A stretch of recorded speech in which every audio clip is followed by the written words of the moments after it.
must not fear. Fear is the mind killer. Fear is the little death that brings total obliteration. I will face my fear. I will permit it to pass over me and through me. And when it has gone past, I will turn the inner eye to see its path. Where the fear has gone, there will be nothing. Only I will remain. Frank Herbert. Wow. Dune, Book 1. From the Manual of Muad'Dib. Dune, huh? Dune. Ever heard of it? You're into Dune, huh? Oh, I'm a straight up rude Duner. If anyone knows what that is. If you know on the internet what a rude Duner is, hit me up. We're in the same gene pool there. Rude Duner. I never Rude heard that. Duner. That's for the hardcore Dune fans, bro. We're rude Duners.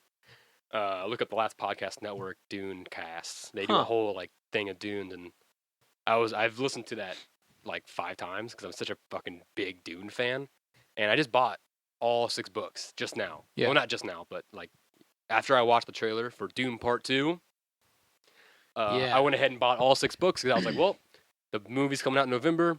Gives me just enough time to read everything at least twice. Watch the original David Lynch Dune, which is a masterpiece, and I watched the Dune Part 1, Denis Villeneuve. Villanueva. Amazing director. How many pages is it? Total, it's 3,628 pages, I think. 3,268 pages. And so you're give gonna or read. take like 400 You're gonna read pages. it twice, just I can't be wait. safe. I've never read Chapter House Dune. Like I'm not a full rude Duner. I've never read that's the last book. Okay, I was gonna say I don't That's even the know what that one means. after Frank Herbert had died, and his son Oh. Brian Herbert had taken a bunch of his notes that he on the last book, or maybe they were just notes on just the story itself, the universe, and Brian Herbert put them all together. Crafted a story. Was able to make a story out of it because Brian Herbert also has a bunch of Dune like graphic novels that he's made, which are amazing. The Dune graphic novel. If you don't want to read the whole Dune book, Wow. the Dune graphic novel, which is made by Brian Herbert and some amazing artists, is fantastic. It's a fantastic adaptation of the novel. Highly recommend. I think it's on Hoopla. Yeah, shout out to Hoopla. We love you. We love Hoopla. Yeah, it already went past us. Oh, it already went by. It already went past. Yeah, you missed it. I want to start by saying I am currently wet right now. Oh, I'm soaked, man. I am dripping wet. From about my belly button down, I am dripping wet. Say it slower for the audience, man. We just got off the boat. Mellow Manifestations, everybody. Welcome to the first, almost said the first episode of Mellow Brick Road. Welcome to path number 47 of the Mellow Brick Road. We've been doing this for almost a year now. Oh, wow. Yeah. You think we'd be professionals at it. Somebody can correct me if I'm wrong. I believe silver is the 47th element on the periodic table. But you can try and correct me if you want. My name is Van Windsor. I am your host on this path today. I am your Muad'Dib of this episode. No fear. Fear is the mind killer. And over here to my right is my beautiful Fremen bride, Trace Windsor. Is that Zendaya's character? That's Zendaya's character. Yes. I honestly, I'm so upset at myself. I cannot think of her name in the movie, and it's very upsetting. But I'm Timothy Chalamet.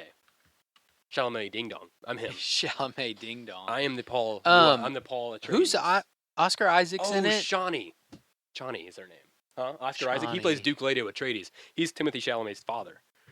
Jason Momoa was in the first one. Oh, Duncan Idaho is a humongous character in the Duneverse. Not as much in the first book, but he's a big character in the first book too. Him and where's he at? Where's Josh Brolin at? There he is. Gurney Halleck. Gurney and Duncan Idaho. They kind of are teachers for Paul. Mm-hmm.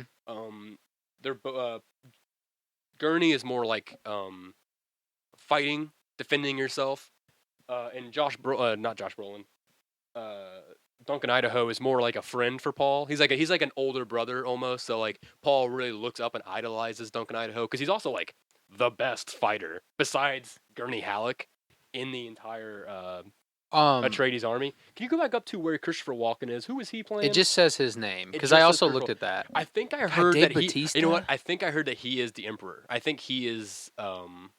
He's the top dog. I think he's not the God or Emperor. Hang on. He's 80 years old. Wow. I'm trying to remember the year, the Padishah Emperor, the third, I think. That blows my mind. He was born right in the middle of uh, World War II. That's crazy. So yeah, we don't know who Christopher Walken is. I think he's the Emperor. We didn't see him in the trailer. I just watched the trailer. That's why we're on I it. think the character that he plays is Shaddam Corino IV, who is the current in this time of the universe. He is the Emperor of the known universe, King of the Kings, basically. Let me He's ask. an asshole too. He's not an asshole. He's just very jealous. He's very jealous of Duke Leto because he's Oscar Isaac. Do you think he'll have his Christopher Walken voice? Or you think they'll be like, you can't do that? Man, I don't know because he's not like a huge. I mean, he's a big character. Obviously, he's the emperor, and he is the mastermind behind all of the secrets that are like the wheels that are turning in the Dune universe. Like he is the one doing it.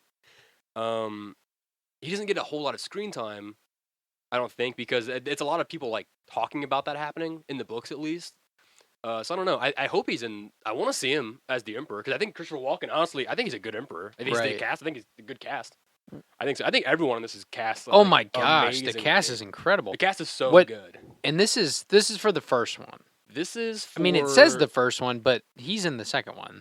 Christopher Walken is in the second one. I don't know if he makes like maybe he has like a voice in it or something. I can't remember. I can't wait to watch the first one. It kind of feels like they're just mixing the two cats because I mean it's gonna be the same. Yeah, and people. a lot of those supporting it. It looks like they're all Fremen. But what I was gonna say is the first one was really interesting. In it has these massive characters, but it didn't really feel like anybody got screen time except Timothy Chalamet. Yeah, like it was so big and vast, but like. The characters were so minor. It's amazing to read because there's a lot of moments where your eyes will glaze over as you're reading it. It does take a few goes at it to like fully grasp it because it's a full like galactic ecological war that's happening. Like there's a lot of politics in Dune. You know how in Star Wars: The Phantom Menace, the first prequel that came out. Did you ever watch that? You're not a Star Wars fan. Not a Star Wars guy. So the thing with the first prequel is that's with the Phantom Menace. Those are like 1999, 2001, 2003, I think. I watched what I would call the first three, but that's technically the second three. No, you watched the prequels first. No. I watched the first three that came out. Original three. But you know what I mean, yeah. The OGs. Yeah. Yes. I watched those three. Yeah, that's all I've seen. Those were the only three until the next three came out, and they were like, oh yeah, these are the first ones, and it's like, okay, gotcha. So yeah, that's what I was trying to say. I've seen what I would call the first ones, but not what. That's because no one wanted the first three stories. And they were like, can you just make it towards like the end of the story? It's way better. And he was like, all right, fine. And now he's like got a name for himself. He's like, I'm gonna make the ones I want to make. And the Phantom Menace is very political. Like it's a very like shipping. Like material along the universe, like the government, like that's the whole like Phantom Menace is. That's why it's kind of hard to like get into because there's a lot of just like they're talking about like there's like meetings between aliens and they're talking about like shipping fees and shit, and you're just like this is so not exciting. It's interesting from like a governmental like if you're into the politics and stuff, that's interesting, but it's basically they're stealing from Dune. Dune is very political, but it's not like boringly political. You know what I mean? I don't know. Right. There's a lot of parts in Dune that are very dense, but then it's also so exciting, and the character stories are so good. I don't know, man. I love it. That I was gonna ask you because I love it, man. I've never read the books. I've seen the first movie. I've never seen the original 1970. I got beef with that movie, not because I don't like it, because I love it. Right. Our mother Mary. She refuses to look at anything new Dune. She won't look at anything because she's so traumatized, quote unquote, traumatized there is some by the David Lynch one, which among David Lynch movies isn't that weird. Pretty tame. The story itself is sci-fi. Yeah. It's the future. It's a listen to me. This is not hard sci-fi. You know what I mean? Yeah. By that I mean it's not technologically based, the sci-fi. This is in the future where humans abandoned computers because they saw computers as another means of man to enslave himself by giving all of the thinking power to a machine. So now all the thinking power is in the machine. Now the machine's in charge. You're no longer in charge because you're not the one making the decisions. Computer's making the decisions for you. That's AI. So in this Which is where world, we're at. in this world, the humans actually they abandoned the computers and so that they could train the human mind to think like a computer, not have a computer that thinks like a human, have a human that thinks like a computer, which is where we get these. Can you scroll down a little bit? Let's scroll down, look at this cast a little bit. It's not really wanting to go they for have me. they have human computers basically. It's being a little slow. I can't think of what their names are, but they are like they do like the math. The shipping guild. And that's in the first one, isn't it? I think I remember this. Yeah, so there's like two modes of this. There's like the Bene Gesserit, which are all females, and they're basically doing, if I could, boil it down, they're doing galactic eugenics for thousands of years. That's what they do. Mhm. And then you have the shipping guild, and the shipping guild is like pure mathematics. So Bene Gesserit are more political minded with like their massive thinking and like forward thinking. And I think it's the guild, the shipping guild, something like that. They're very mathematical, so they're more like cross universal travel because they can do like the mathematics in their head to like get ships from one place to the next. It's pretty fucking cool. So the humans are the computers, you know what I mean? So there's no like, I mean, there's spaceships and stuff, and there's like certain like, visuals and stuff, but there's no like computers doing the thing. Computers are basically just memory holders, right? They're not. They're just holding data, and you can like revert back to and read or watch or whatever. Yeah. But you're not actually like letting a computer. There's no calculators. You know what I mean? You do the math in your head. Huh. They evolved the human mind. It's very, when you think about it like that, it's very fascinating. That is cool. Yeah, it's very cool. So what I was gonna ask, I've never read the books. I've seen the first movie. Don't worry about it. You okay, Plank? Plank's fine. So there are podcasts fully dedicated to Dune. There are book clubs completely dedicated that we know of. Yes.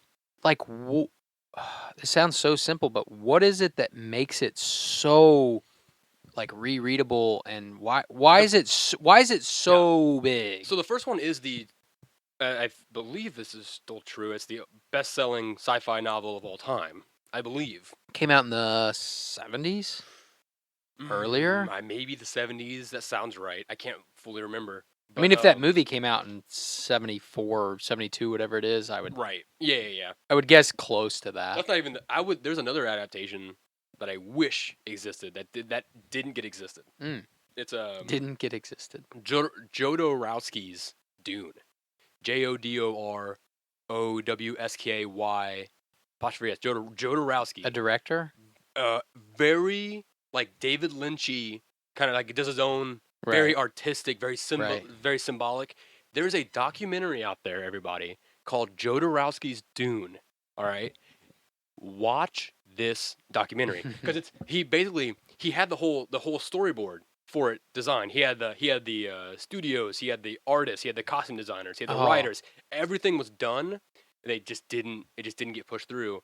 And Star Wars basically stole a lot of elements from this because he has the whole storyboard it's almost like a graphic novel because it's just storyboards. Like it's like this thick. Only like 3 people in existence have seen this, and one of them was Ron Howard. Right? It's like it's very secretive. And I think I heard that Star Wars stole not everything. George Lucas stole some stuff from it. Not everything, but some stuff. Because Dune and Star Wars are kind of similar, but Dune came first, obviously. Yeah. So but you look at like the art and the ideas, the story ideas that Jodorowsky had. I think he's Hispanic. I believe he's Mexican, or it could be Spanish. I could be wrong, but he had a very specific vision for this movie, and it would have been like it. In the documentary, you're watching and you're seeing the images, and you're like, this would have been the most psychedelic. Probably like the government probably didn't want this movie to exist. Like this movie was going to be like so something. I don't know. It just everything about it, like the art, the story he had going for, like everything just looks so in a good way. In a good way. Like it was so like it was a great adaptation, but it was still like his own. So like he says that like no, not Jodorowsky. Jodorowsky. Jodorowsky's one word. Jodorowsky. I didn't think that was right, but Rowski? One word. That's all one word? Yes, it's his last name. Yeah, that right there. 2013 film, Jodorowsky's Dune. Go So to image. Go to images. Go to images. So you've seen the documentary that is this the poster? That's one of the poster designs. Go up to that ship right there next to it. That's what he had the ships. No, next one, the one on the right. Yeah, that one right Get there. over there. That's how the ships were supposed to look. You know. Whoa. Go down to the costume designs on the far left over there. Yeah, click on that. Those are the costume designs. Whoa. Very different. Very. What exotic. year was this gonna be? This was gonna be like. Or I mean, what year was he trying? Was he trying to make this before the original one came out, or this is after the original one came out? This was before, I believe. This was right before. He was going to make the first Dune movie. Yes. Is that what it? Okay. I believe so. Let me look it up real fast. Dude, this is some psychedelic shit. Yes, Jodorowsky's very psychedelic. I don't even know what to compare it to, or like Mobius concept art. He's Chilean. I love him. He's Chilean. I love him. Okay, it's very 1974. Is when this was supposed to come out. It's when you watch this documentary, Jodorowsky's Dune. It is very upsetting because he literally got to the very last step of making a movie, and then it got canceled. So there's no test footage. I think it was budget. He didn't get any footage. I think it was budget wise. That sucks. You have to watch it. I'll have to watch it. Yeah, I want to watch it. It's a good because Jodorowsky. He has so many other movies that I want to watch. He's like in his 90s, and he's one of those guys that's like in his 90s and still like fucking super active. Yeah, he's so interesting, Jodorowsky. You know what? Look up go up to the search. Type in here's a comic book he wrote, which is he took a lot of what was going to be in his Dune book, and he took it and transferred it into his own original graphic novel with the legendary artist Mobius. If anyone is a comic book reader at all, Mobius. Big name. Yeah, in the sci-fi world. That's what those are. He had Mobius designing the art for this. Type in it's L''INCAL, La Inkle, which is Spanish for the Inkle. So I read this book. This is on Hoopla. This comic book is so fantastic. I'm gonna freaking mark it right now. It is amazing. It's French. I think he's. Oops. Oh man, is he French? Maybe he's like French-Chilean. I don't but know. like, look. So look see the down the bottom. Taika Waititi is trying to figure out a way to make the Inkle into a series or a movie or something. That's the Inkle in his hand right there. See that black and white pyramid? Yeah. Diamond. It's the whole thing of like there's a black pyramid and a white pyramid. The two essences of like good and evil or opposites, and the Inkle is them combined, male and feminine, as one. So the main character actually becomes a hermaphrodite. Oh wow! Yeah, he becomes both male and feminine parts, and he's like a god, right? It's amazing.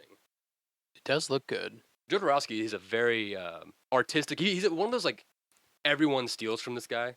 Yeah. You know what I mean? Like everyone takes like a certain frame or something because he's so like influential, and that's like the first page right there. Holy shit! And I mean, just Mobius alone, like Mobius's designs his art is it's unmatched. It's so amazing to look at. Like for me, it looks like what everything tries to look like now. So you can you get and I will say, we're talking about Hoopla right now on our what you're reading on Patreon. Our Patreon page. What's up? There it goes.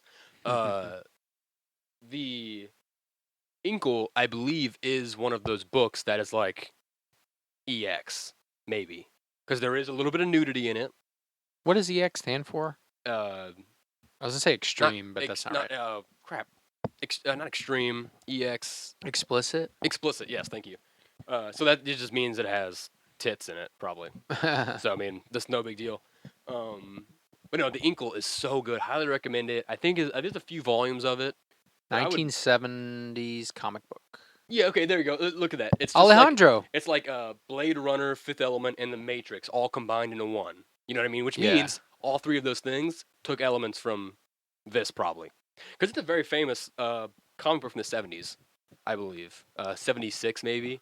Centers on an intergalactic private eye, John DeFool. John DeFool. Yeah, John DeFool. It's very like... Because, again, it's in a grand space opera. Isn't that how they exactly describe Star Wars? Is a space opera as well. Oh, dude. If you watch Jodorowsky's Dune, you will be like, this is kind of nuts. some of the elements. Well, I mean, Dune is super influential because Dune is so dense. There's so many aspects and angles that Dune attacks that Wow. there's no choice for other people to not take from it, right? Yeah. It's so big. That's why Dune. Back to your original question, why it's so popular, is because there are these grand elements of like politics and like ecological disaster and galactic warfare, but then amongst all that, you really do get like right into these people and their stories and their lives, their histories, their thoughts, their motivations, and there's just like literally the whole thing. There was the whole thing of Dune. If you after a few times of rereading it, you'll realize that Paul's birth was the biggest wrench that could have been thrown into the galaxy at that time. There were so many plans all set up that were all ready to go, and then Paul's mother Jessica, just out of the pure human act of love, which is not a Bene Gesserit thing, her husband Duke Leto, all he wanted was a son, so an heir to take over his throne. And Duke Leto, by the way, he's the best. He's number one in the way. He's the Ned Stark of the Duneverse, basically. Oh, And yeah, he really is. And that makes me all he sad. wanted was a son, but the Bene Gesserit, they're only allowed to have women, females, births. And with Bene Gesserit, they're like witches, so they can do that. They can like figure out what gender they want when they're in the womb. And because she was in love with her husband, or not her husband, she was a concubine, so she wasn't actually married to him. It was a lot. She was so in love with him that she gave him a son. She broke the law. She broke the law because the whole thing with the Bene Gesserit is they want this thing called. They're all females. They're doing like this whole galactic eugenics thing, so everything runs the way they want it to run. And the whole thing with the Bene Gesserit is they share knowledge. So like once one is about to die, they pass on all their knowledge to like a younger Bene Gesserit, so they have all the knowledge and memories that person had. That's how they kind of like keep their whole thing. And so the whole thing is they can only look through female pasts and female memories. But there's a prophecy, you could say. You're in the Harry Potter right now, so a prophecy. Yeah, I'm in the last book. Oh, hell yeah. There's a man who would be born within the Bene Gesserit who knows all the Bene Gesserit tricks of the trade, and he would be able to see where the Bene Gesserit cannot, both female and male memories and past. So he would know everything. Everything that would ever happen or ever did happen. Bene Gesserit can only see female pasts, right?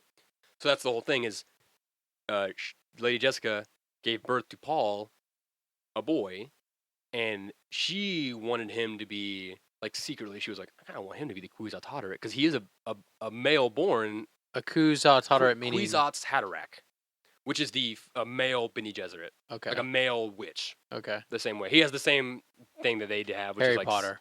No, but you don't call Bene Gesserit witches. They will fucking hit you with that gom jabbar right in your fucking neck. You're like, if you have zero knowledge of this, you are speaking another language. I wanted to start which off is the episode, really, really funny. I wanted to start the episode like this. I wanted to get my cup like this and go, put your right hand in the box. Oh yeah, I wanted forgot to do about that scene. Because then I'd put the gom jabbar right next to your neck, and I'd be like, don't fucking move or I'll stab you. Because I just read that chapter today in the first book. It's probably my favorite scene in all of the literature. Is the scene where the Bene Gesserit gives Paul the box, or shows it to him, and she goes, put your right hand in the box. And he goes, what's in the box? What's in the fucking box? And she is, pain. Ooh. Just pain. I love it. That's a quote I do all the time. I've never even seen the movie. It's Brad Pitt in, what's that movie called? Seven or something? You've never seen Seven? No. You're quoting it? You even know what's going on? What's in the fucking box? What do you think's going on in that scene? What part of the movie do you think that is? Unfortunately, I think it's the end. Okay. And I think that he has a loved one, and it's a piece of them. That's my guess. Piece? Their head. It's like his daughter's head or something. I actually don't know. They never show you. They don't show you what happens. What? I think I know what happens, but they don't show you actually what's in there. Like in Pulp Fiction, where they have the briefcase and they never show it to you. That's the best. I love when that happens. It is cool, but have you actually seen what's in it? It's just a light bulb. Oh yeah. Yeah, it's just a light bulb. But like the movie, my brain didn't think about it actually just being a light bulb creating the light. I thought it was like an effect. It's like an actual big yellow light bulb. It's a practical effect. Yeah, I guess I thought it was like added effect or whatever. No, I don't think they ever actually show you. But do you know why that movie's called Seven? Oh, they cut it in 7 pieces. No, Seven Seven Deadly Sins. Oh, It's like a murder. They're Morgan Freeman and Brad Pitt are chasing this serial killer. And every death they he's find, going. it's a different seven deadly sin. Like one of the guys is like glutton, so like he's like this. They find this real fucking fat dude in a bed, and I think he was being force fed for like Oh days and God! days and days and days. Like it is a hardcore movie. Like it's very intense. What's in the fucking box? Then well, I could spoil it for you and tell you why Brad Pitt's in that situation. I don't. I'm wanna not gonna tell know. you because it's pretty cool. Pretty cool. I like. If my wife will go buy cereal, I'll go. What's in the fucking box? So it's not cereal in the movie. I don't think so. Pretty sure it's his wife's head. Oh no! Spoiler. I don't know if it's That his wife's movie- head.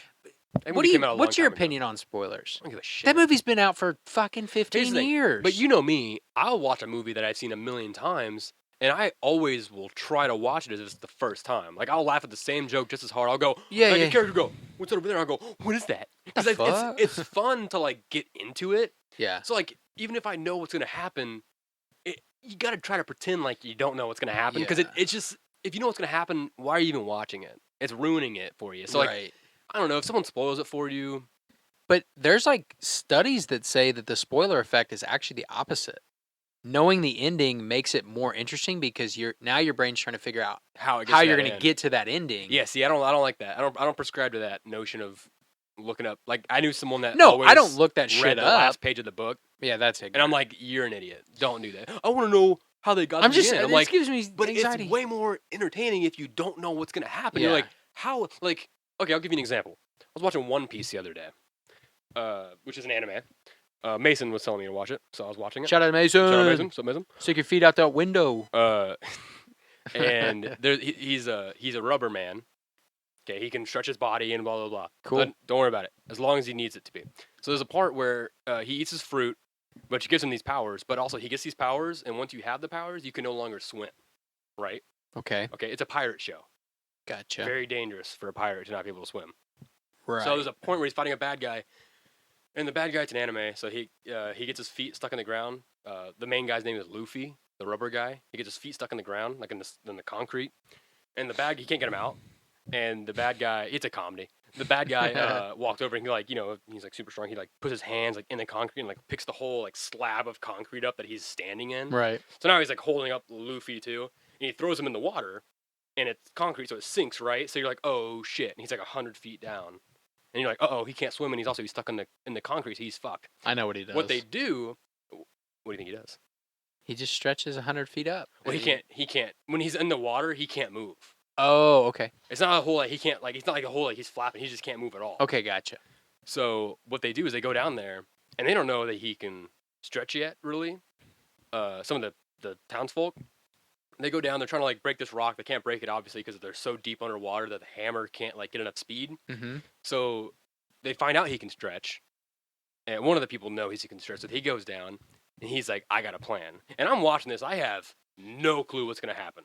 I am not sure how they're gonna get. I can't. I'm like sitting there like, how are they gonna get? I don't have no idea what they're gonna do. One of the guys in the next episode, he goes down there. He grabs Luffy's head, and he pulls his head all the way out of the water, so his neck is all stretched. Right? I was Pulls, and close. then someone just holds him out of the water, and while someone else gives him chest compressions underwater. And so like they're just doing that so he can breathe. He's still stuck underwater, but he's like, yeah, I'm okay. I'm doing okay. Yeah. And it's just like I love that. That is funny. I like not knowing where it's gonna go. Like I like when you can tell when writers put themselves in corners, and you're like, how are they gonna get out of that? Yeah. And then the next episode, you're like, I never thought of that's genius. Like I in love that stuff. we were just having this conversation because you mentioned earlier I'm into Harry Potter, and in like the third book and movie, Azkaban. Buckbeak gets killed. Oh, But he doesn't. he doesn't. Spoiler. But when I was reading the book, listening to it, I thought, "Oh yeah, Buckbeak died." Like I couldn't remember that it does save him. And I'm like, "Oh yeah, Buckbeak's gonna die," and that's just it. And like it's so depressing in the book because it talks about it for a long time. Yeah. And I'm like, that really sucks. Like I'm not enjoying this anymore. and then she explains, from a thing way long ago about Hermione having the time travel thing, so she can come back, and they use that to go back and save. And you're like, fuck, that's good writing. Like, how do you think of that shit? Like, it's awesome. I don't know. That's just impressive. I wish she enjoyed trans people more. Yeah, me too. Then, she wouldn't. I've never really looked at the quotes, but yeah, I'm sure they're bad enough. They're not the best. Yeah, they're just insensitive. Yeah. Yeah. I don't know why she. Speaking of insensitive, had to do that. Fucking Christians in this country. Very insensitive when it comes to other religions. And it's only because their God is like super insecure about themselves. You know what I mean? Look at the Ten Commandments. What's the first Ten Commandment? Thou shalt not. Oh, I think it's like thou shalt not kill, actually. Oh. I was gonna say speak. It's poorly like of one of the God. first like three where it's like thou shalt not worship any other deity or God. And it's like, okay, so you're acknowledging there's other deities and gods. I thought there was 15. And you're like, no, there's 10. I know, it's a joke. Oh, there's 15, then... History of the world. Yeah, Mel Brooks dropped one. Okay, here we go. You shall have no other gods before me. Yeah, see? And it's like, why are you so insecure? Why can't you just... It's almost like if you were dating someone, and they're like, you can't ever go out without me. Yeah. It's like, whoa. Like, even with my friends? And it's like, why are you so, like, I'm not gonna... Like, can't you just trust me? God? Like, you're God. Mm-hmm. Isn't God always watching you anyway? Wouldn't he know, or she... I prescribe she as God, but wouldn't she know that you're fucking around with other gods because like they're omnipotent, right? Omnipresent. What's the third one? Omnipotence. Omnipotent. I don't fucking know. You know a lot. You see a lot. You hear a lot. You hear a lot. You don't help a lot. That's for sure, God. You shall not make idols. What's that mean? You shall not make idols. Oh, I think that's mean like... Thou shalt not make unto thee any like graven images. If like Jared Leto wants you to come to his secret island and wear like a white robe, don't follow. Yeah. Or a cat costume. Or Ezra Miller too. Him too. Can you believe the Flash movie's coming out still? I cannot believe How the hell is that coming I cannot out? believe that movie's still coming out. Like, if you don't know what's going on with Ezra him, Miller, him, it's unreal. I can't believe he's Flash in the movie. I saw an the executive movie should come out. I read an executive producer said the other day. An executive producer of the movie said, "This movie is so good, people will completely forget about Ezra's crimes." And I was like, "That is so not good. That's to say. problematic. That's so problematic." He kidnapped people. You know what's crazy is what are we talking about? They probably looked at that movie and went, "Shit, we've filmed a lot of this. It's going to be so expensive to get everybody back and replace him and just film it the same." And they were like, "It's not worth our time. We're either scrapping the movie or we're letting it out. Let's let it out and make money." I'll tell you what. That's what sucks. Yeah, I'll tell you what. I am not a fan of this female Superman. And I'll tell you why. It's not because she's female, because that's whatever. It's because they're going back in time in this movie, from the trailer at least it looks like, to Man of Steel. Right? Where he's fighting. I don't fucking know. General Zod is in the movie. Right, you're right. They're going back. They're showing how like how like there was Man of Steel and like it was just Superman and Zod, and then Batman vs Superman comes out, and suddenly we find out Batman's fucking running around the whole city at the same exact time of Superman blowing it up.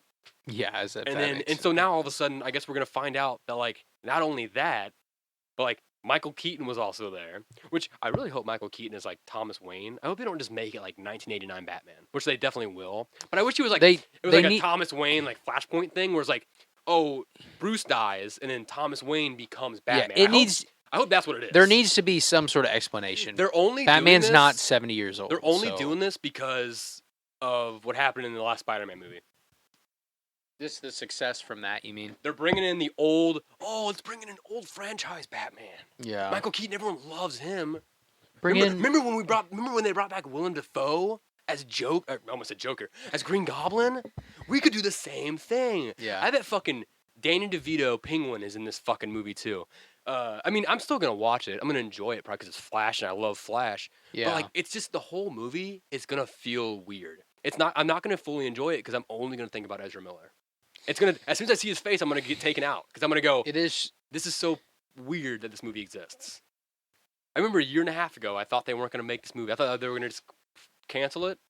But DC just loves just making mistakes, don't they?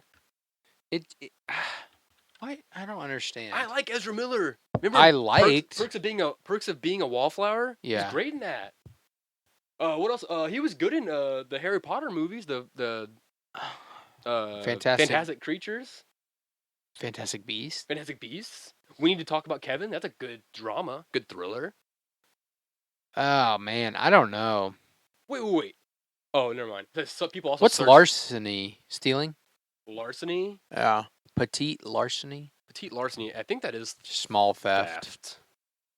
For charges of stealing liquor from the neighborhood's unoccupied house. So burglary. So he broke in somewhere. Oh, here's a timeline. Let's look at that. Oh, okay, there. Look at the timeline. Oh, by the way, what I was gonna say while we're on this timeline right here, while it's loading, I wanted to talk about the Christians being like, not. What was I talking about at the very beginning? It was something about Christians. Do you remember? They're all. Their God is all subconscious. Oh yeah. So yeah. So the Christians are very like they're not accepting of other people's opinions or thoughts or feelings. And what I was gonna bring up was how in Colorado, the first ever after school Satan club launched in an elementary school. And I don't remember if we talked about this weeks ago, but weeks ago they were talking, or maybe a couple months ago they were talking about how they were trying to get this started, and all the Christian groups and parents were like, no, obviously you can't let Satanists have a group after school. And it's like, well, there's an after school Christian thing. So Satanist is a religion. So you're getting rid of our religious rights. And they're like, and then they tried to say, oh, well, church and school, religion and school need to be separated. And it's like, you have an after school, like Jesus club. Yeah. Like, what are we doing here? Yeah. It's literally the same thing they try to do when like they try to get that Baphomet statue. Remember I told you about that? Yeah. Because they had the 10 Commandments at the Capitol Mm-hmm. building, and they were like, well, if Christians can have that, we should be allowed to have our own. And then they were also like, well, the Jews should also have one too, and the Muslims should also have one too. And yeah. So that's their argument. It's like it's religious. I mean, because it is a religion. So I'm not saying that like before people start freaking out. I'm not saying that there should be after school Satanist clubs or Satanists are cool or blah blah blah blah blah. I'm just I'm bad mouthing Christians. I'm just saying that it's nice that like you can't just like have your way and then pretend like others can't have their way the same way. Mm-hmm. Like you can't just be like, well, I have the right to do this, but no one else does. It's like no, everyone has the right to do whatever they want because it's fucking America. That's all I wanted. I'm just I feel weird that it's an elementary school, but if it was like a high school, I feel like it wouldn't be that big of a deal. Yeah. Yeah, I think it would. Because isn't that just called D&D? After School Satan Club? No, but I'm just saying, like, shout out Colorado, good job on the religious acceptance and equality that you're doing. So keep it up. After School Satan Club, I would love to be a part of that somehow in Missouri if we can do it. Yeah. What are we talking about here? Ezra Miller? Yeah. I mean, we don't have to, but I was kind of looking at a timeline of what he's gotten into, and like the very first one, yes, it's problematic, but he talks about his struggles with drug abuse in some interviews and some domestic abuse allegations and things like that.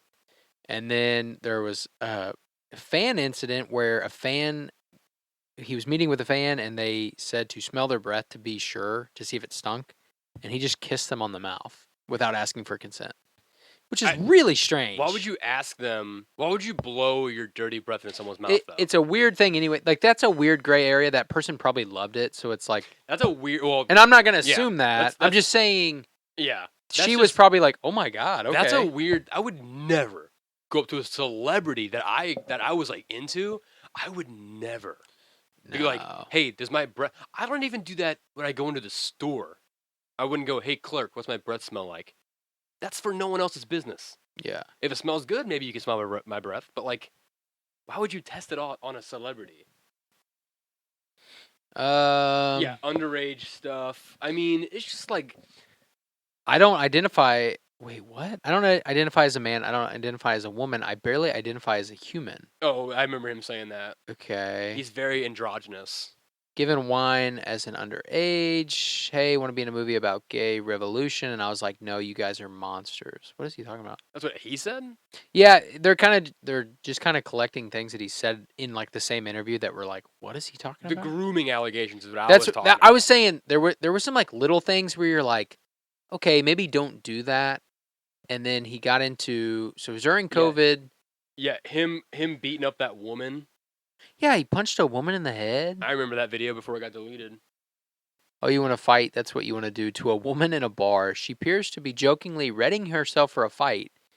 The person identified as Miller then grabs the woman by the throat and throws her to the ground. Yeah, dude. Whoa, bro, she says.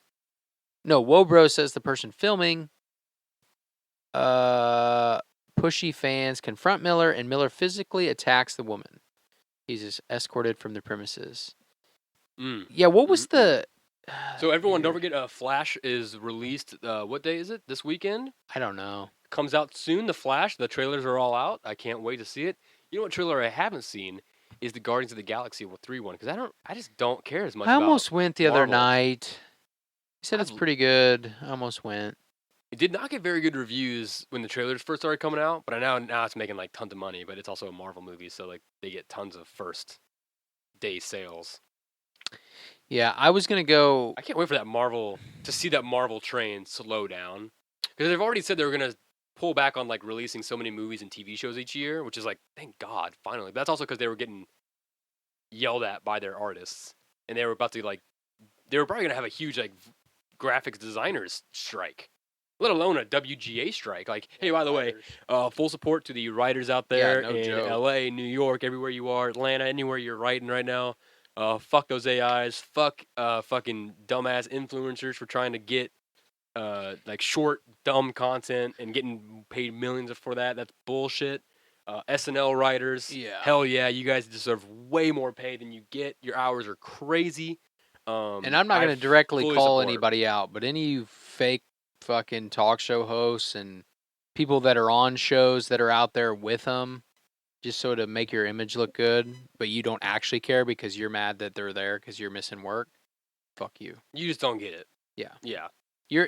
I mean, my thing is like that's their moment, and yes, you can support it, but putting yourself at the front lines of it, to me, feels fake. Yeah. Like that means, like to me, that looks like you're kind of taking their wave away. I don't know. So it's like there's a whole lot of stuff with that WGA. But yeah, shout out too. to them. Like huge stuff. I mean, like the amount of like a list of things that is going wrong in Hollywood right now is like it's crazy. Burn it to the ground. All the things that are like, I mean, I have a whole list in front of me right now that is just like insane. All the different things that are happening. I mean, let's just talk about all the studios that are trying to build each other up and like buy each other out and all that stuff. And like they're making their own original content, which is garbage. Like, I mean, does YouTube even do YouTube TV anymore? Are they still making original YouTube TV shows? The YouTube Red or YouTube TV? YouTube Red, TV is more of like a streaming service. It's not. I don't think they don't make original content anymore. I don't think so. They didn't go very well. YouTube, YouTube, and like Meta, Facebook. Like they don't think they do original content anymore, like shows, because it wasn't. Because that's the thing that I never understood is like you were a free platform. Like people are giving content for free on the platform. Why are you suddenly charging people to see like a little bit better made content? Like it's only a little bit better made. Like why are you charging so much for that? Because like and no one really grabbed it except for the influencers. And I want to shout out to Mark Fishbach, Markiplier, for anybody that doesn't know. Still a massive fan. Oh, he's still huge. He got to be one of those first creators that got YouTube Red, like a YouTube Red show. And he has since gone on and was like, no, screw that. I'm going to spend my own money. I'm going to hire my own team. I'm going to make my own content, and I'm going to put it on my YouTube channel for free. Yeah. But recently, he's financing his own movie. Yeah, he is. I can't remember what it's called. Like I don't remember, but I'm excited. It's something about a submarine or something, and it's a horror movie. Yeah. And I was like, oh my God, that's so awesome. I've seen his acting before. This is like 10 years ago. I've seen his when he first like did like some of the acting on YouTube. Yeah. And he actually like go on a date with Markiplier. Back when YouTubers started acting. Mm-hmm. Before there were actors on YouTube. Like, Yeah, they, like good they got point, on good YouTube. point. They got on YouTube to act Yeah. when they were like YouTubers who had like vlogs or Yeah. gaming channels, And they're like, I'm gonna and they're try. doing like actual projects with like they're filming stuff. Mark did a pretty good job, and he's got a pretty good singing voice too. He's only gotten better. I think he's. I dropped off for like, I don't know, 5-8 years, Mm-hmm. and recently I got back on because recently he's like top of the YouTube all of a sudden. He's on interviews and in shorts. Yeah, and he he's got in on some all kinds of podcasts and stuff. stuff. Their He's podcast is great. He's been podcasting like crazy, and man, he is. Yeah, like, he did all the top he has not dogs. slowed down at all. He was one of the original. He was an Dude, early yeah. YouTuber too. Yeah. An early YouTuber. I love So, Mark. man. Mark's on the short list. For those that listened last week, he's definitely on my short list. What is this? What do you got here? Okay, so we were talking about Hollywood and the machine and whatever this shit is, but I haven't read much on this, but I pulled this up. There's an actor named Richard Dreyfuss who recently came out with like an interview or something. They asked him about the Oscar like diversity rules, like a certain amount of people of color have to be Richard nominated. Dreyfuss, an old white angry man in Hollywood, who has probably worked all his life, and I'm sure he's worked yeah. hard, but he's probably never had to fight for a job. You know what I mean? Like, this is a guy that he hire. was part of like the golden era of Hollywood. Silver era, whatever it is. He's a Hollywood legend. He is. I mean, obviously. I mean, he's won Oscars, or maybe just one Oscar. I don't even know. So they said they asked what he thought about the Oscar inclusion standards, and he proceeded, or he said, they make me vomit, and then proceeded to explain why. Okay, so there's 4 new diversity and inclusion standards that must be met in order for a film to be considered for an Oscar nomination. What are the 4 things? Oh, by the way, hey, a quick shout out to Richard Dreyfuss. Quick note for you: don't worry about these new inclusions because you're not going to be part of it. You're not going to be anywhere part of this. No one. It affects you zero. It's funny how these like legends, quote unquote, will always come out complaining about stuff 30 years after they haven't worked at all. That's the funny thing, is how they always were like, man, the industry's like going in the tank. Since like you haven't even seen the industry for like a long time. You haven't been part of it for a while. So it's like, I don't even understand like what you're complaining about. Who's listening to you? So they asked him about what he thought. He said, they make me want to vomit because this is an art form. Okay. It's a form of commerce and it makes money, but it's an art. Right. And no one should be telling me as an artist that I have to give in to the latest, most current idea of what morality is. Okay. And what are we risking? Are we really risking hurting people's feelings? You can't legislate that. You have to let life be life. I'm sorry, I don't think there is a minority or majority in the country that has to be catered to Whoa. like that. Go down to the last paragraph on the screen right there. You know Laurence Olivier? Yeah. Was the last white actor to play Othello. Who's that? Othello, it's a Shakespeare play. It's about a black guy. It's about a black guy who's in a room where all the white guys hate him. And and he did it in 1965, and he did it in blackface. Problematic. And he played a black man brilliantly. That is troublesome language. Am I being told that I will never have a chance to play a black man? Is someone else being told that if they're not Jewish, they shouldn't play the Merchant of Venice? That's different. Those are two. I read this quote this morning. Are we crazy? I read this. Do we know what? Yeah. Do we know that art is art? I read that quote this morning where he said that. Am I never going to have the chance to play a black man? You're never acting, Richard Dreyfuss. Get out of here. You're not acting as a black man. No. If you ask for that. Are you asking? Are you going into studios asking to play a black person? Because, like, no one's going to let you do that. And being the black, playing a white person in blackface is different than if I played a Jewish person. Yeah. That's very different. That is extremely different. Mm-hmm. And he said that man played a black man brilliantly. And I don't look. I've never seen it. I need a darker skin tone in here to tell me. We need to watch a clip of that with someone who is black and let them decide. Because even if I hang out with black people every day, I'm not going to stand around and pretend like I know how black people are. No. Because I know they're different. They're not okay. They're cooler than I am. To a degree, that's all I know for sure. But for at least the black people that I've met. But I mean, I wouldn't pretend like I knew. How do you portray a black person brilliantly? That sounds racist. It sounds like he was doing a racist thing, and Richard Dreyfuss was like, You know what? He was eating watermelon on stage. Brilliant black person portrayal. It's And all it's I've ever seen. It's like, dude, what are you fucking talking Is about? Richard Dreyfuss the one who played that Chinese person? I don't know. But the only one my brain goes to Go to is Richard Dreyfuss and then type in Asian. okay, this is not who I thought we were talking about. I have seen a lot of people of color talk about how great Robert Downey Jr. is in Tropic Thunder. It might be a different name I'm thinking of. Yes, but he's in blackface. Right, but and the context is so different, and the why he's doing the blackface and all those things are so different It's than true. what this guy is talking about. Robert Downey Jr. So and so doing in that movie is not playing a black man. Othello's different because Othello is according to the play, it is a man who was born black, right? He's grown up, he's an adult. Play starts. Robert Downey Jr. in Tropic Thunder plays a method actor who goes to extreme measures for his roles. He changes his appearance all the time in his roles. That's what they say in the movie. And he is playing a black sergeant or lieutenant or something in the movie Tropic Thunder. And he's going through he goes through like skin. What do they do?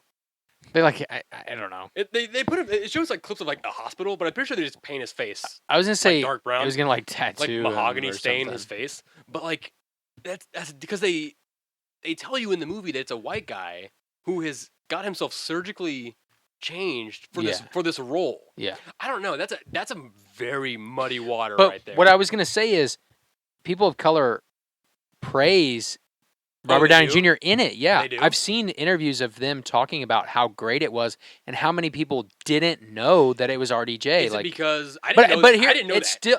But I'll be honest. I'll say that right now. I'll put my hand on the table. I did not know that was Robert Downey Jr. Oh, I didn't know. Because I saw the beginning of the movie where you see him, and then the whole movie, I forgot he was in the movie. Right. And then he started taking off the face paint, and I was like, but I also want to Iron say Man. again, we are not the ones to make that decision. No. So for a man who is like us, a white successful actor, to make the decision for everybody else, That is like us. boom. To a T. Where Well, the I just meant successful. No, you're. Hey, I was right. Remember in high school when I did that Spanish commercial? Uh-huh. You were in that. Yeah, we were. I still got the footage for that. Wow, if we have that footage, It's over there. I got it right down there. you all, I got clips. if they have to do something, and we'll show that. They have to. Follow our Patreon. I'll put it Yeah. on Patreon. That'd be crazy. I'll just put it on our Patreon. What I was gonna say, Dreyfuss, there's no sense in him being the one that makes the decision. Hey, you know how his wife likes to have intercourse? Something with dry. I don't like this. A dry fist. Oh, yuck. Hey, that's how they do it, man. So I'm not going to yuck someone's yum, but the- that's how they do it. The 4 standards are expanding on-screen representation, themes or narrative, expanding representation among creative leadership. Okay, hang on. Whoa, hang on. Expanding on-screen representation. What does? Oh, so that's not the category, or that's what you need to have. These are the standards. So you need to have these in order to be nominated for an Oscar. Mm-hmm. This is for Best Picture. No. You need 2 of the 4. 2 of the 4. Okay, so expanding on-screen representation, as in you have More- someone of like LGBTQIA More plus representation, or okay, so themes or narrative. Wait, I see. Expanding on-screen representation through themes or narrative. Mm-hmm.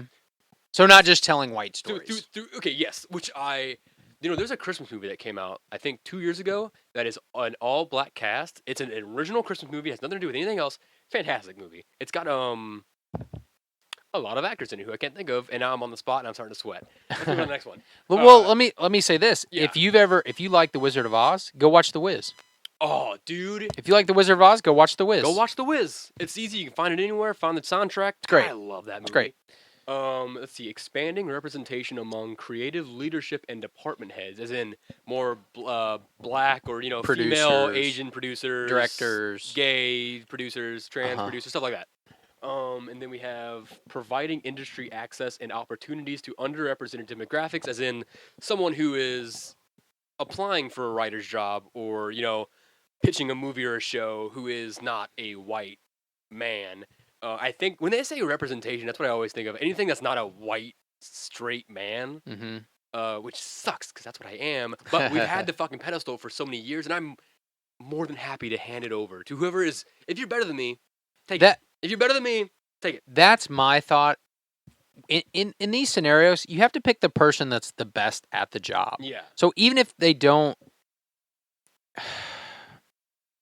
no, you got to pick the best person. Best person for the job. That's all that matters. An expanding representation in audience development, which means probably like more like whatever like not like just making a cookie cutter story, like making something that actually means something and will actually get an emotional response out of the audience, not like a shock and awe response, but more of like a relative or like oh, that's like me. Yeah. Something like that, like the smaller stories. There's so many, and you know what? I like this because there's so many movies the last few years. I'd say like the last 5-10 years of the blockbuster friends. Remember when it was just a summer blockbuster? Mm-hmm. And now it's a blockbuster every 2 months. So you got a summer blockbuster, which is like 10 movies. You got fall blockbusters. You got Christmas blockbusters. You got the spring movies. Yep. And then you got the 50 in the middle in the summer. So like, I think there's so many like big budget, crazy visual effects movies, and you can see from the writers on strike right now that it's just like it's too much work. There's not enough representation, not enough pay for the work that's being done, and it's just, I mean, Jesus Christ, I mean, fucking didn't like the Amazon exec just give himself like $200 million fucking dollars as a raise, and no one else got money. Yeah. Like it's unreal. What's going on right now? It's a mess. Yeah, the SNL one. I'm so glad they went on strike because they've been. I feel like everyone knows about SNL's problems now. The last like 10, 15 years because it's just been out more with social media. Yeah. Like it's just like the whole like that show's problematic in a lot of ways. Yeah, and I mean, I don't know. It's always been hard to work on, but I mean, in this, like, I feel like the '70s, and people go, "It was a lot easier when I was younger." It's because there wasn't as much shit going on, dude. We have the fucking internet. Yeah. Imagine you got the internet, right? At first, it was like you got 5 other channels that are like fighting for the same audience you are. Mm-hmm. You have first of all, you have 100,000 channels, okay, and then you have the internet, where you have not only billions of people that you're trying to get to watch, you also have hundreds of millions that are also not watching because they're trying to make their own shit for other people to watch. Mm-hmm. So you're fighting literally the world, every project. Yeah, it's not 10 channels to choose from. It almost has nothing to do with money anymore. No. You can make an Oscar-winning movie on a fucking iPhone these days. It's been done. Exactly. So, like, the whole idea of, like, executives and producers and large things, I mean, that'll still exist, but, like, there needs to be, like, an updated terms of service. There needs to be an updated contracts. There needs to be a lot of updates in a lot of different ways. I mean, Jesus Christ. So those, like we said, 2 of those 4 standards need to be met. That does not seem that bad. And Dreyfus is like, you know what? That's fucking If I can't bullshit. play a black guy, I don't want to be in it. Don't send me roles. Richard, no worries. You weren't in it anymore. Half the people that are listening to this show right now, 4 of them have no idea who you are. That's 8 people total. I'm kind of like... Yeah. Kind of making it higher up for us, so it sounds like we have a lot of viewers. But I'm saying, like, how many people are reading this entertainment article, this ET article, and ET Canada, and not, like, who even knows who Richard Dreyfuss is? I know who Richard Dreyfuss is. Right. But I'm a huge fucking film nerd. Yeah. And I don't even know how many of his movies I've even seen. That's what I mean. Like, why does he think his opinion is so much stronger because than back in the anybody 70s, else's? he was a big fucking deal, even though he was only like 5 feet tall. He thinks he's a big fucking deal. He's in Jaws. That's what happens when actors like they always get to a point when they get so like look at Matthew McConaughey. You see he had that live stream self-help guide thing he's doing now. And like, he had a free like I can't keep up. Help like self-help, not self-help, like a life guide thing that Matthew McConaughey released, like a live stream. And it's like, it was free, but then it was like $400 for like after that and all this shit. It was like, basically, I don't know what it was. If you actually want help. He was literally like, it's every other like, you just gotta fucking think clearly, man, and you gotta just believe in yourself, and it's literally, it's that shit. Where every other self-help book, every fucking self-help guru, quote unquote, where it's like, you just gotta believe in yourself and you can't give a shit what anyone else thinks, man. Look at me, I had AIDS and then I cured it in that movie. That's true, I had AIDS. I'm that good of an actor. But it's like, actors, they get so popular and they're in so many movies, especially like if they get like big movies. Yeah.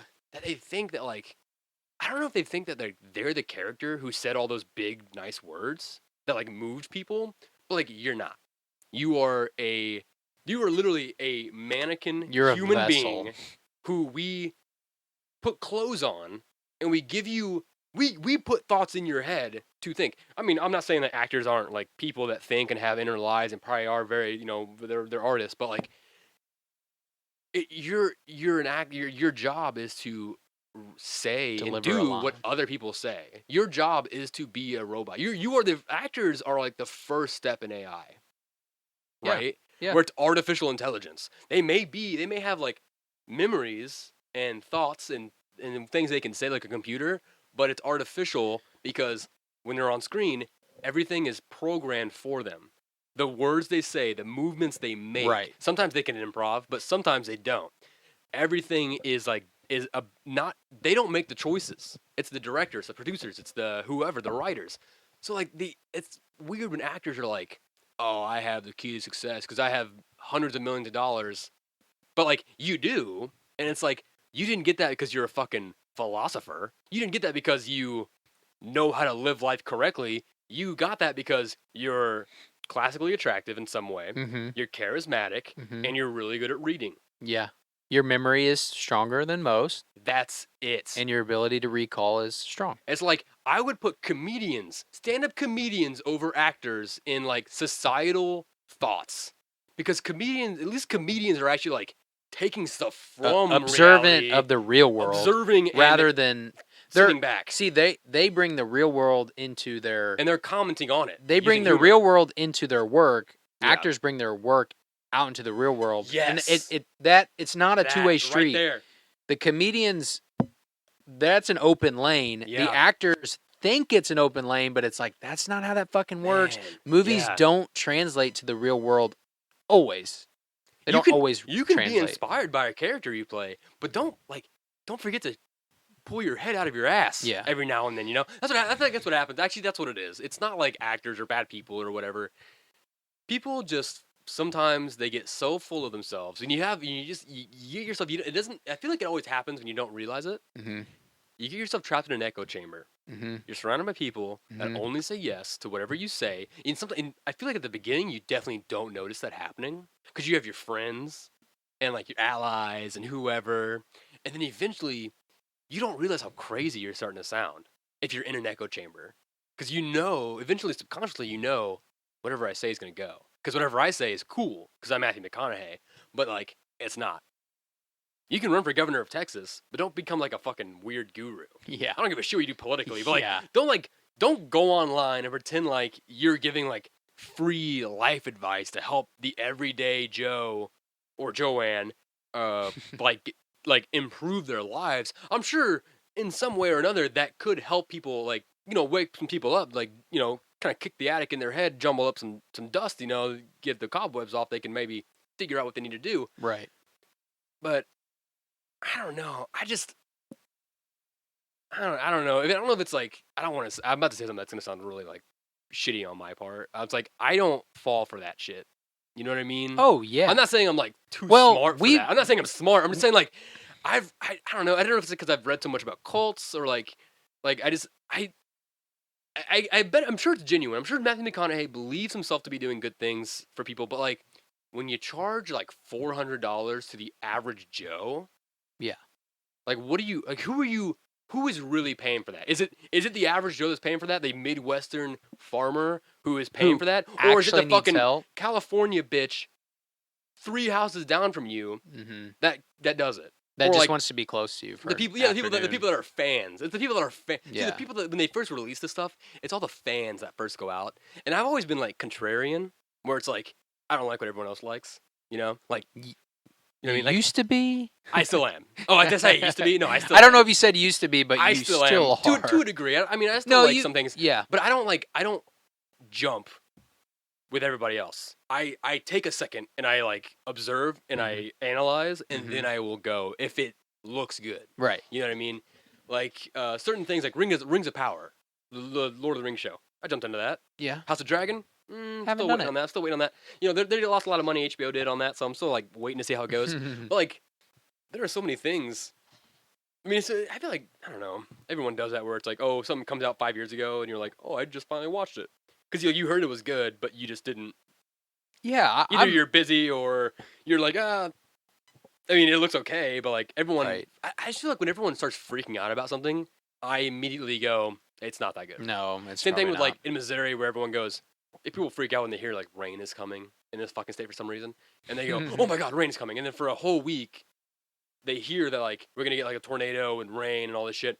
It's going to ruin the entire state. And they get like a bunch of toilet paper and a bunch of food and a bunch of milk and a bunch of all this shit. And then the day comes and it's like maybe a sprinkle and Yeah, then nothing happens. And then happens. everyone's like, oh, I wish I wouldn't have done all that.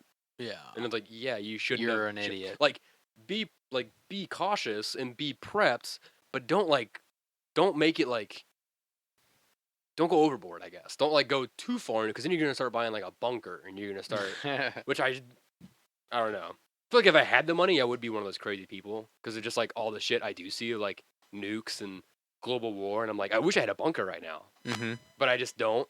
This is kind of bunker-esque. This is kind of a bunker, but it's like, yeah. So like, I'm the like, Mellow whatever. Brick bunker. I get to the point where I'm like, well, if there's nuclear war, then like they fucking nuke the U.S. and I die. It's nothing I can do. It's nothing probably- I can do. It's more than likely instantaneous. It's one of those things where it's like, what am I gonna do about that? Yeah. If I hear on the news right now while we're recording, they go, Russia just launched a nuke. It's headed towards New York City.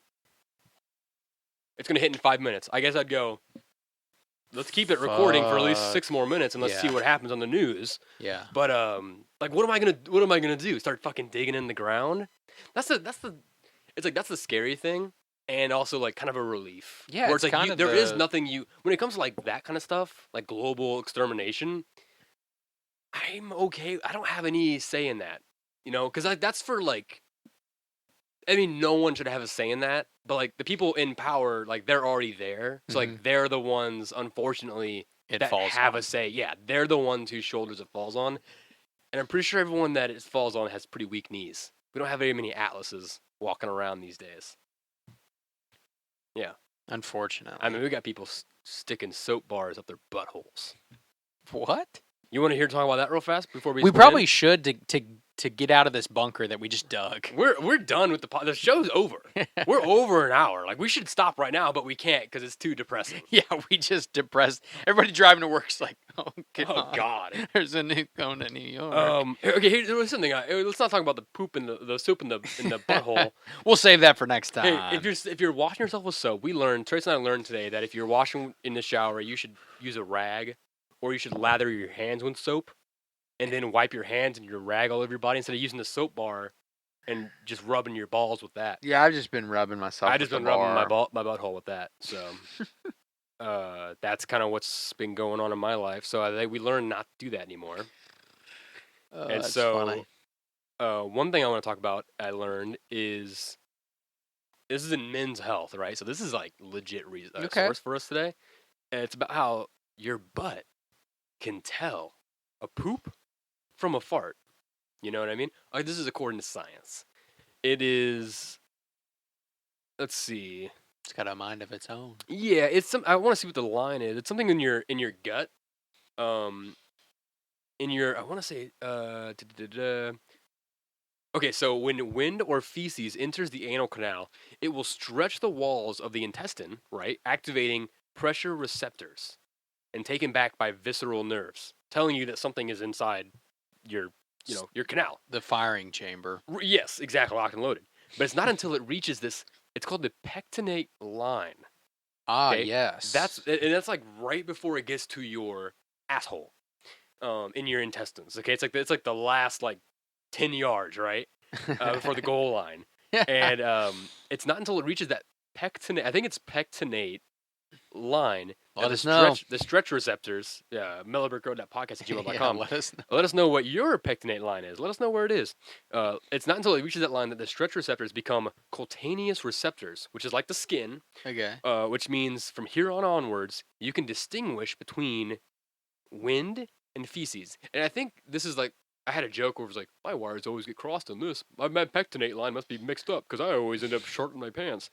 But I think what it is, it's like right before it comes out. That's when you know. Oh.